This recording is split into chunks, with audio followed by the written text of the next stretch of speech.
বরগুনায় প্রাণী সম্পদ অফিসের নির্মাণ কাজে বিএনপি নেতার বাধা ও শ্রমিকদের মারধর, নিরাপত্তার আবেদন। বরগুনা জেলা প্রাণী সম্পদ অফিসের চলমান উন্নয়নমূলক নির্মাণ কাজে বিএনপি নেতা ও স্থানীয় কিছু ব্যক্তির বিরুদ্ধে বাধা প্রদান এবং শ্রমিকদের মারধর করার অভিযোগ উঠেছে। আপনি কাজ করতে পারবেন না কেন? আমার বেলা কাজের ডিল হয় নাই। আমি বলছি হাসান সাহেব এরা মুরের সাহেবের লাগে মনে হয় কথাবার্তা হয়েছে। আমার সকালে কাজ করতে বলছে, আমি কাজ করছি, লোকজন লইয়া বলছে কাজ করতে পারবে, মানে কথাবার্তা হয় নাই, আপনি কাজ করতে পারবেন না। আমার লাগে কথাবার্তা হইলে আপনি কাজ করতে পারবে। আমি কী করবো, আমার তো ভয় নাই, আমি দেশে পারবো না, আমি আইন চলে গেছি 3 জন। এই পরিস্থিতিতে কাজের সুষ্ঠু পরিবেশ নিশ্চিত করতে এবং শ্রমিকদের নিরাপত্তার জন্য সংশ্লিষ্ট প্রশাসনের হস্তক্ষেপ চেয়ে আবেদন করা হয়েছে। প্রাপ্ত নথিপত্র অনুযায়ী মেসার্স নূর কনস্ট্রাকশন নামের একটি ঠিকাদারি প্রতিষ্ঠান বরগুনা জেলা প্রাণী সম্পদ দপ্তরে main gate, boundary wall, RCC road এবং ড্রেন সহ বিভিন্ন উন্নয়নমূলক কাজ করছিল। গত 1 মার্চ 2026 তারিখে কাজ চলাকালীন সময় স্থানীয় মোহাম্মদ মিল্টন খান, মুরাদ খান এবং নিলয় সহ বেশ কিছু ব্যক্তি কাজে বাধা প্রদান করেন। অভিযোগে বলা হয়েছে তারা নির্মাণ সাইট থেকে মিস্ত্রি ও শ্রমিকদের মারধর করে বের করে দেন।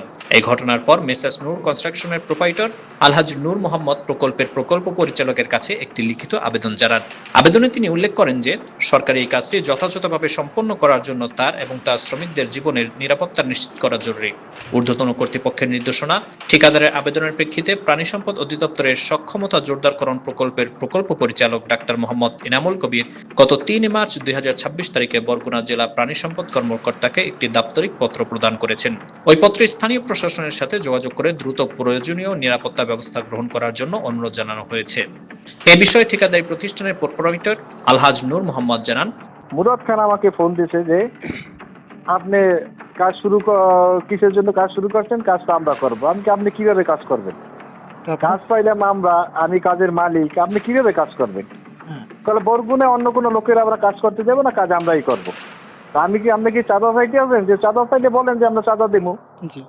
হ্যাঁ, সে বলতে না, কাজ আমরা করব।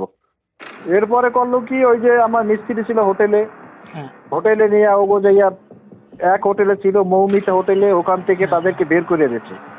ওরা গা ঢাকা দিয়ে যাইয়া পরে অন্য হোটেলে থাকছে এতদিন।